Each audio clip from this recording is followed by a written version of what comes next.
لک الحمد یا اللہ الصلاۃ والسلام علیک یا رسول اللہ اما بعد۔ سلسلہ ہے ناظرین کے سوالوں کے جواب دینے کا۔ خیال رہے کہ ناظرین ویڈیوز کے کمنٹس میں اپنے سوالات کو لکھتے ہیں، ہم ان کے سوالوں کے جوابات قرآن و حدیث اور دیگر کتابوں کے حوالوں سے پیش کرنے کی سعادتیں حاصل کرتے ہیں۔ دیگر ناظرین سے عرض ہے کہ آپ بھی سوالات کو کمنٹس میں ضرور لکھا کریں، انشاءاللہ ہم آپ کو بھی شرعی رہنمائی پیش کرنے کی سعادتیں حاصل کریں گے۔ یہ ہمارے ایک ناظرین نے انہوں نے سوال کیے ہیں کہ کون سے خواب اللہ تعالیٰ کی طرف سے ہوتے ہیں؟ یعنی خواب تو بہت سارے ہوتے ہیں، طرح طرح سے لوگ طریقے کی اور خواب دیکھتے رہتے ہیں، تو ان میں سے کون سا خواب اللہ تعالیٰ کی طرف سے ہوتا ہے؟ بہت اہم سوال ہے۔ کس خواب کو کہا جائے کہ یہ خدا کی طرف سے ہے؟ یہ ان کا سوال ہے۔ میں انشاءاللہ علماء کرام کی کتابوں کی روشنی میں اور جو کتابوں میں لکھا ہے، جو اس تعلق کے ماہرین نے جو اس بارے میں لکھا ہے، وہ میں آپ کو پیش کرتا ہوں۔ آپ توجہ کے ساتھ سنیں کہ کس طرح کے جو خواب ہیں وہ اللہ تعالیٰ کی طرف سے ہوتے ہیں۔ یاد رکھیے خواب 3 طرح کے ہوتے ہیں۔ پہلے اگر بنیادی طور پر آپ پوری بات سمجھنا چاہیں تو یاد رکھیے گا خواب 3 طرح کے ہوتے ہیں۔ پہلی قسم کا جو خواب ہے وہ نفس کا خیال ہے، یعنی انسان دن بھر میں جو کام کرتے ہیں، وہ کام، ان کی دن بھر کی مصروفیات، دن بھر میں جن لوگوں سے ان کا سامنا ہوتا ہے، دن بھر میں جن چیزوں سے ان کا آمنا سامنا ہوتا ہے، جو مصروفیات ہوتی ہے، جو ان کو نظر آتی ہیں، جو ان کو کرنا پڑتا ہے، یہ سارے جو ہیں، یہ کئی بار یہ دن کی مصروفیات پکچر بن کر کے خواب میں کبھی کبھی آ جاتے ہیں۔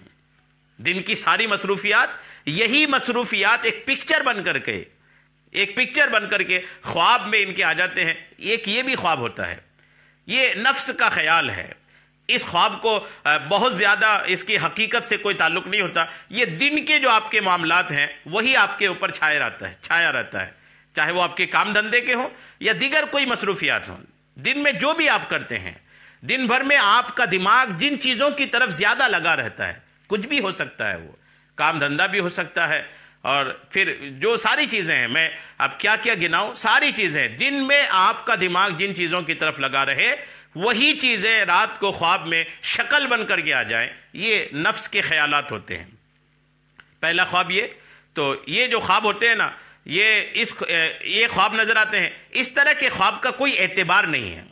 یہ جو خواب میں نے ابھی آپ کو بتایا نا، اس طرح کے خواب کا کوئی اعتبار نہیں ہے۔ اس طرح کے خوابوں کی طرف کوئی توجہ نہ دیں کہ جب آپ نے خواب دیکھا اور آپ کو لگے کہ یار میں دن کو یہی سب کر رہا تھا اور یہی ساری چیزیں خواب میں آ گئیں، تو آپ اس خواب کی طرف توجہ نہ دیں، چونکہ وہ خواب جو ہیں اس خواب کا کوئی اعتبار نہیں ہے، وہ خوابوں کی کوئی تعبیر نہیں ہوتی ہے، وہ فضول خواب کہلاتے ہیں۔ دوسری قسم کا خواب ہے ڈراونا خواب، جو ڈراونے خواب آتے ہیں، یہ خواب شیطانی اثرات سے ہوتے ہیں۔ جو ڈراونے جتنے خواب آتے ہیں، جتنے بھی ڈراونے خواب آتے ہیں، وہ شیطانی اثرات کی وجہ سے آتے ہیں۔ شیطان چونکہ شروع سے ہی انسان کا دشمن ہے، اور وہ جس طرح بیداری میں انسان کو پریشان کرنا چاہتا ہے، ویسے ہی نیند میں بھی پریشان کرنے کی کوشش کرتا ہے۔ چنانچہ وہ انسان کو خواب میں ڈراونے خواب دکھا کر کے پریشان کرتا ہے، کبھی ڈراونی شکل میں خود بن کر کے سامنے نظر آ جاتا ہے تاکہ انسان خوفزدہ ہو، انسان ڈرے۔ جی ہاں، اور بہت سارے خواب اس طرح کے ڈراونے آتے ہیں، کبھی کسی کا سر قلم ہو گیا، کبھی کوئی ڈوب گیا، کبھی اناپ شناپ طرح کے خواب دیکھتے ہیں، تو یہ بھی شیطان کی طرف سے ہوتا ہے۔ اچھا، اس طرح کے خواب کا احتلام کا ہونا کہ غسل واجب ہوتا ہے، اس طرح کے معاملات بھی ہوتے ہیں کہ کبھی احتلام جو ہوتا ہے نا، وہ احتلام میں جو گندے خواب آتے ہیں، وہ گندے خواب بھی شیطان کی طرف سے ہوتا ہے۔ نائٹ فیل ہوتے ہیں تو اس میں جو گندے خوابوں کی وجہ سے ہوتا ہے، وہ گندے خواب بھی شیطان کی طرف سے ہوتا ہے۔ اور نائٹ فیل کی وجہ سے اکثر لوگ فجر کی نماز چھوڑ دیتے ہیں، یہی تو شیطان چاہتا ہے کہ اس کا نائٹ فیل ہو اور اسی میں وہ فجر کی نماز چھوڑ دے۔ تو اس طرح کے خواب سے بچنے کی اللہ کی بارگاہ میں دعا کرنی چاہیے۔